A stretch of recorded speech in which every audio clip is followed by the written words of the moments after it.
নমস্কার। আজকে মীন রাশিকে নিয়ে বলবো। মীন রাশির ক্ষেত্রে বুধের গোচর নিয়ে। বুধ হচ্ছে মীন রাশির কেন্দ্রের দুটি ঘরের অধিপতি। চতুর্থ ঘর যেটা সুখের ঘর এবং সপ্তম ঘর যেটা পার্টনারশিপের ঘর। তো এই দুটি ঘরের অধিপতি এই বুধের এবার রাশি পরিবর্তন হচ্ছে 29শে ডিসেম্বর। 29শে ডিসেম্বর থেকে 17ই জানুয়ারি পর্যন্ত বুধ অবস্থান করবে হচ্ছে ধনু রাশিতে। এটাও কেন্দ্রের ঘর, কর্মের ঘর। তো বুধের পরিবর্তন মীন রাশির ক্ষেত্রে কেমন যাবে? বছরের শুরুতেই কিন্তু বুধের পরিবর্তন হচ্ছে। তো যাই হোক, অনুষ্ঠানটি শুরু করার আগে সবার প্রথম বলি, এটা গ্রহের গোচর এবং চন্দ্ররাশি অনুসারেই বলা হচ্ছে। কারো কোনো রকম ব্যক্তিগত কুষ্টি ধরে আলোচনা নয়। এবং তার সাথে বলবো, যারা বহুদিন ধরে দেখছেন এখনও পর্যন্ত সাবস্ক্রাইব করেনি, অবশ্যই সাবস্ক্রাইব করবেন। আগামী দিনে মীন রাশি সম্পর্কিত বহু বহু ভিডিও আমাদের চ্যানেলে আপলোড দেওয়া হবে। দেখবেন, যারা জ্যোতিষ সংক্রান্ত বিষয়কে ভালোবাসেন, গুরুত্ব দেন, ইন্টারেস্টেড, আশা করছি তারা বিশেষভাবে উপকৃত হবে। তো যাই হোক, বুধের পরিবর্তন, যুবরাজ বুধ। বুধের পরিবর্তন অল্প দিনের জন্য হয়। মাঝখানে বুধের পরিবর্তনগুলো দেখেছি দীর্ঘদিন ধরে হচ্ছিল। মাঝখানে বুধ বকরি হচ্ছিল, মার্গি হচ্ছিল, অস্ত হচ্ছিল। তো এবারের পরিবর্তনও কিন্তু টুইস্ট থাকছে যে কেন্দ্রের ঘরের অধিপতি হয় কেন্দ্রে অবস্থান করছে এবং নিজের ঘরের উপর দৃষ্টি রাখছে। এবং দেবগুরু বৃহস্পতি যে রাশির অধিপতি মীন রাশির, সে দেবগুরু বৃহস্পতির সাথেও কিন্তু একটা স্থান পরিবর্তন যোগ তৈরি হয়েছে। এবং বুধ যে মুহূর্তে রাশি পরিবর্তন করবে সেই মুহূর্তে কিন্তু অলরেডি তিনটি গ্রহ কিন্তু কর্মের ঘর যেটা ধনু রাশিতে অবস্থান করছে। এবার বুধ অবস্থান করে চতুর্গ্রহী যোগ তৈরি হয়ে গেছে। এই যোগের উপর মীন রাশির তো বর্তমানে 7.5 চলছে। রাশির উপর শনিদেব অবস্থান করছে, শনির দশম দৃষ্টি থাকছে। দেবগুরু বৃহস্পতি নিজের রাশিকে দেখছে, মূল রাশি, মূল ত্রিকোণ রাশি কর্মের ঘরকে দেখছে। সেরকম এই চতুর্গ্রহী যোগের উপর দেবগুরু বৃহস্পতির দৃষ্টি থাকছে এবং তার সাথে কেতুর দেব গুরুবদ দৃষ্টি থাকছে। তো এই জন্য এই কর্মের ঘরটা কিন্তু সম্পূর্ণভাবে অ্যাক্টিভ। কর্মের ঘরে এতগুলো গ্রহের অবস্থান এবং রাহুকে বাদ দিয়ে প্রত্যেকটা গ্রহের কিন্তু প্রভাব থাকছে এই কর্মের ঘর। অর্থাৎ এই কর্মের ঘরটা কিন্তু সম্পূর্ণভাবে অ্যাক্টিভ থাকছে এই মীন রাশির। অর্থাৎ বছরের শুরুতেই ধামাল হবে কর্মের দিক থেকে মীন রাশির ক্ষেত্রে। তো যাই হোক, বুধের এই যে পরিবর্তনটা, এই পরিবর্তনটা তিনটি নক্ষত্রের উপর দিয়ে হবে। বুধ যে মুহূর্তে রাশি পরিবর্তন করবে সেই মুহূর্তে কিন্তু মূল নক্ষত্র অবস্থান করবে। মূল নক্ষত্রে থাকবে জানুয়ারি মাসের 7 তারিখ পর্যন্ত। তারপরে চলে আসবে হচ্ছে পূর্বাষাঢ়া নক্ষত্র, যেটা হচ্ছে শুক্রদেবের নক্ষত্র। এবং 15 তারিখে চলে আসবে আবার উত্তরাষাঢ়া নক্ষত্র। তো উত্তরাষাঢ়া নক্ষত্রে দুদিনের জন্য থাকবে, তারপরে তো আবার রাশি পরিবর্তন করে চলে যাবে হচ্ছে মকর রাশিতে। তো বুধের এই পরিবর্তন অল্প দিনের জন্য হলেও কিন্তু একটা বিশেষভাবে প্রভাব ফেলে দিয়ে যাবে এই মীন রাশির জীবনে। কারণ মানে সুখের ঘরের অধিপতি এবং সপ্তমপতি বুধ কর্মের ঘরে অবস্থান করছে। তো যদিও বুধ এখানটাতে অস্ত, তারপরে মঙ্গল অস্ত, তারপরে হচ্ছে শুক্র অস্ত সূর্যের সাথে অবস্থান করার দরুন।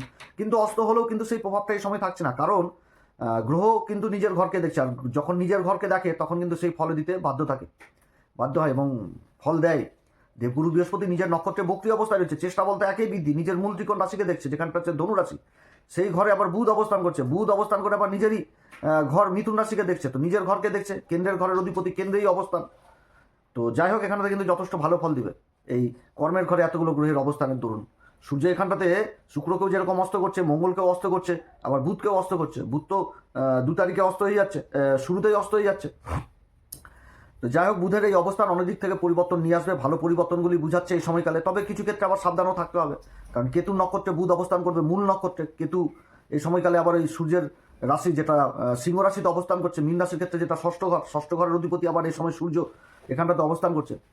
তো কেতু নক্ষত্র যে মূল নক্ষত্র, এই মূল নক্ষত্রকে বলা হয় বিনাশকারী নক্ষত্র। বিনাশকারী নক্ষত্র ধর্মের ঘরে কি কাজ? কারণ ধনু রাশিটা তো ধর্মের রাশি, ঈশ্বরীয় শক্তির রাশি। কালপুরুষ চক্রে এটা নবম ঘরই পড়ে। তো ধনু রাশি হচ্ছে ধর্মের রাশি। সেই ঘরে মানে বিনাশকারী নক্ষত্রের কি কাজ হবে? অর্থাৎ এখানটাতে অধর্মের বিনাশ হবে। অর্থাৎ কর্মক্ষেত্রে দীর্ঘদিন ধরে যে অশান্তি বয়ে আসছিল এই মীন রাশি, যে জায়গাগুলোতে মানে যেখানটাতে দোষও করেনি, অন্যায়ভাবে শাস্তি পেয়ে গেছে বা অন্যায়ভাবে বঞ্চিত হয়ে গেছে বহু দিক থেকে, যেখানটাতে ন্যায্য পাওনা থেকে বঞ্চিত হয়েছে, কেউ ধাক্কা মেরে ফেলে দিয়েছে, পিছন দিক থেকে বেইমানি করেছে, তো সেই অশুভ শক্তির এই সময়কালে পরাজিত হবে এবং শুভ শক্তির বিজয় হবে। এটাই কিন্তু বুঝাচ্ছে মূল নক্ষত্র। কারণ মূল নক্ষত্রের উপর ধূমাবতী মায়ের একটা বিশেষ কৃপা থাকে, এই মূল নক্ষত্র। এবং মূল নক্ষত্রের অধিপতিও কিন্তু এখন কেতু অবস্থান করছে পূর্বা ফাল্গুনী নক্ষত্র, যেটা হচ্ছে সৌভাগ্যের নক্ষত্র, ষষ্ঠ ঘরে অবস্থান করছে। অর্থাৎ শত্রুদের উপর একটা বিজয়ী জিনিস কিন্তু এই সময়কালে বুঝাচ্ছে। আর মূল নক্ষত্র, মূল কথার অর্থটি কী? যে শিকড় গভীর থেকে গভীরে যায়। শিকড় যেরকম একটি গাছকে আটকে রাখে, সেই গাছের কিন্তু ফল, ছায়া, সমস্ত কিছু আমরা ভোগ করি। তো সেরকম কর্মক্ষেত্রে একটা স্থিরতা আসবে, দীর্ঘদিন ধরে চলে আসা সংগ্রামগুলো শান্ত হবে। খুবই ভালো অবস্থান, খুবই ভালো অবস্থান হতে যাচ্ছে। চতুর্গ্রহী যোগ কর্মক্ষেত্রে বিগত দিনের ঝুট ঝামেলা অশান্তি এই সময়কালে দূর হবে। যে অক্লান্ত পরিশ্রম করে কর্মক্ষেত্রে ফলই পেলাম না, যে কর্ম করছিলাম সেই কর্মের নিট ফল 0, এরকম অবস্থান হয়েছিল এই মীন রাশি। তো সেই অবস্থান থেকে কিন্তু উঠে দাঁড়াবে, ঘুরে দাঁড়াবে মীন রাশি মূল নক্ষত্রে থাকছে 7 তারিখ পর্যন্ত। তারপরে আবার চলে আসবে পূর্বাষাঢ়া নক্ষত্রে। তো পূর্বাষাঢ়া নক্ষত্র হচ্ছে শুক্রদেবের নক্ষত্র। তার মিত্র শুক্রদেবের নক্ষত্র অবস্থান করবে এবং শুক্রও কিন্তু এই সময়কালে থাকছে, তবে বেশি দিনের জন্য না, 12 তারিখ পর্যন্ত এই জুতিটি থাকছে। তারপরে আবার রাশি পরিবর্তন হয়ে যাবে, শুক্রের রাশি পরিবর্তন হচ্ছে, তারপরে সূর্যের রাশি পরিবর্তন হবে, মঙ্গলের রাশি পরিবর্তন হবে। মঙ্গল তো উচ্চ ঘরে যাওয়ার উচ্চাভিলাষী হয়ে আছে, মকর রাশিতে চলে যাবে। আবার সূর্যের পরিবর্তনে মকর সংক্রান্তি হবে। আবার শুক্রের যে পরিবর্তন, শুক্রও নিজের মিত্র রাশিতে প্রবেশ করবে, আবার বুধও যে মিত্র রাশিতে লাভের ঘরে যে প্রবেশ করবে, অর্থাৎ এর পরের পরিবর্তনও কিন্তু যথেষ্ট ভালোতে যাচ্ছে মীন রাশির ক্ষেত্রে। লাভের ঘর, একাধিক লাভের রাস্তা তৈরি হবে। তো যাই হোক, পূর্বাষাঢ়া নক্ষত্রে আমাদের জ্যোতিষশাস্ত্রে যে সিম্বল দেওয়া হয়েছে সেটাকে বলা হয়েছে যে কুলা গ্রামগঞ্জে ব্যবহার হয় খাদ্যশস্যকে ঝাড়ার জন্য, যে খাদ্যশস্যকে ঝেড়ে মানে নোংরা জিনিসটাকে বাইরে ফেলে দিয়ে আসল জিনিসটাকে গ্রহণ করা, সেটাই কিন্তু হচ্ছে পূর্বাষাঢ়া নক্ষত্র। এরা কিন্তু খুব মহত্ত্বাকাঙ্ক্ষী হয় জীবনে, এবং নিজের জীবনকে এগিয়ে নিয়ে যাওয়ার জন্য বহু রকম স্বপ্ন দেখে, সেই স্বপ্নকেও কিন্তু সাকার করে।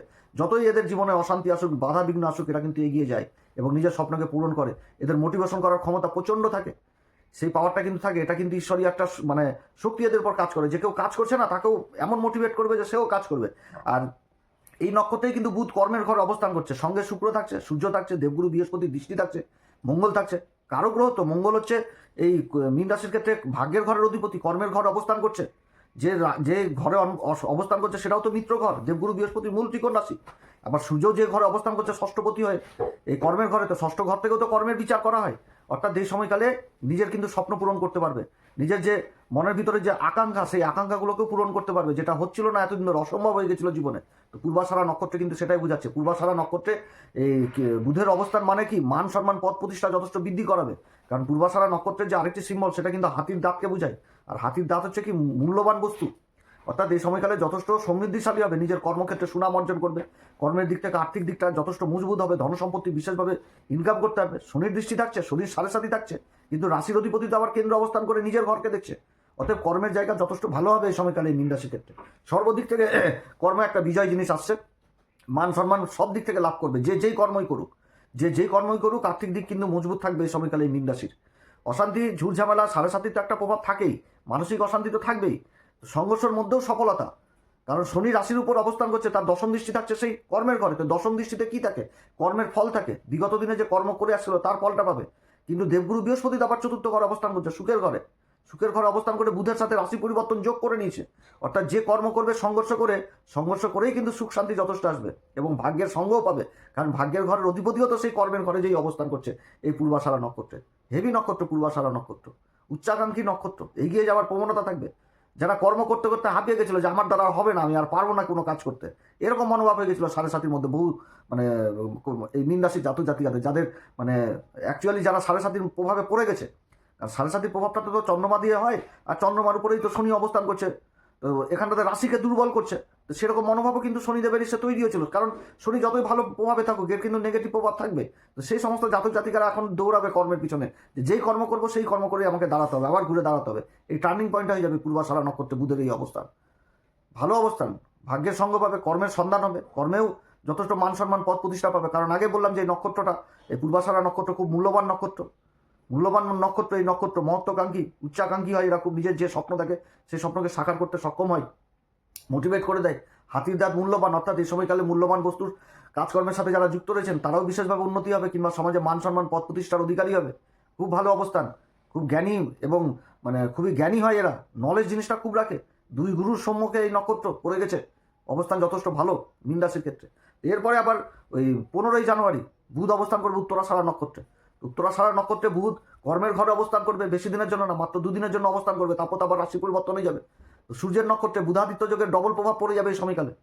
বুধাদিত্য যোগ কর্মের ঘরে, সজ্জন ব্যক্তি, এক কথায় বলতে গেলে মুখের কথার দাম থাকবে, কর্ম হাসিল করতে পারবে। কর্মক্ষেত্রে সরকারি বেসরকারি কর্মচারীদের মান সম্মান পদ প্রতিষ্ঠা যথেষ্ট বৃদ্ধি পাবে। সরকারকে যারা মাল সাপ্লাই দিচ্ছেন বা কোনো সরকারি টেন্ডারের অপেক্ষায় রয়েছেন সেই দিক থেকে বিশেষ উন্নতি। জায়গা জমি সংক্রান্ত কাজের সাথে যারা যুক্ত রয়েছেন সেদিক থেকে উন্নতি। বাণী সংক্রান্ত কাজের সাথে যারা যুক্ত রয়েছেন সেদিক থেকে উন্নতি। মার্কেটিং ফিল্ডে যারা রয়েছেন তাদের উন্নতি, চারিদিক থেকে উন্নতি হবে। কর্মের ঘরে এতগুলো গ্রহের অবস্থান এবং গুরুর দৃষ্টি মূল ত্রিকোণ রাশিতে পড়ছে, রাশির অধিপতিও তো দেবগুরু বৃহস্পতি, অর্থাৎ কর্মক্ষেত্রে বিশেষভাবে উন্নতির যোগ থাকছে মীন রাশির, চারিদিক থেকে উন্নতি। তো নক্ষত্রের তো এরকম ভালো প্রভাব পড়ছে, তবে নেগেটিভ প্রভাবও রয়েছে, সেটাও না যে সবই তো ভালো ভালো বললাম, নেগেটিভও তো থাকছে। নেগেটিভ বলতে কি, যে নিজের কথাবার্তা মুখের ভাষার দিক থেকে সব কিছুতে শালীনতা বজিয়ে রাখতে হবে। যেখানটাতে কাগজপত্রের ব্যবহার রয়েছে সেখানে তো অবশ্যই কাগজপত্রের ব্যবহার করতে হবে। গুরুজনদেরকে যথেষ্ট সম্মান করতে হবে, পিতার সম্মান করতে হবে, মাতার সম্মান করতে হবে। যে কোনো কাজ করতে গেলে পিতা মাতার বা বাড়ির গার্জেনের সাথে অবশ্যই আলোচনা করতে হবে। কাগজপত্র যেখানটাতে ব্যবহার করার প্রয়োজন আছে সেখানটাতে ব্যবহার করতে হবে, এবং ধর্মপথেই কর্ম করতে হবে। অধর্মের সঙ্গ দিলে চলবে না। শর্টকাট পদ্ধতি, বেইমানি, ঠকানো, এগুলো করলে কিন্তু অসুবিধায় পড়তে হবে। কারণ শনির কিন্তু দৃষ্টি রাখছে কর্মের ঘরে। শনি হচ্ছে ন্যায়প্রিয়, আলস্যকে ত্যাগ করতে হবে, অনুশাসনের মধ্যে কর্ম করতে হবে। এবং সিস্টেম যেটা সূর্য আর মঙ্গল থাকছে, যে কোনো কাজ করতে গেলে আগে যোজনা কিংবা প্ল্যান করে নিতে হবে, তাহলে কিন্তু যথেষ্ট এগোতে পারবে এই সময় এই মীন রাশি। তো যাই হোক, এই সময়কালে অবশ্যই হনুমান চল্লিশা, বজরংবাণ, শ্রীরাম সীতা প্রণাম মন্ত্র সহকারে পাঠ করবেন। এছাড়া যারা গুরু দীক্ষা নেননি অবশ্যই গুরুর দীক্ষা নেবেন। যে মন্দিরে ভোগ রান্না হয় সেই মন্দিরে মিষ্টি কুমড়োর মতন খাবারের বস্তু দান করবেন। এছাড়া মা ভগবতী মাকে লাল পুষ্প অর্পণ করবেন। 7 বছরের নিচের কন্যাদের বেশি স্নেহ করবেন, যথেষ্ট ভালো রেজাল্ট পাবেন। তো যাই হোক, অনেক কথা আলোচনা করলাম, আপনারা সবাই ভালো থাকেন। এরপর আবার আসবে একটি নতুন পর্ব নিয়ে। নমস্কার, ধন্যবাদ।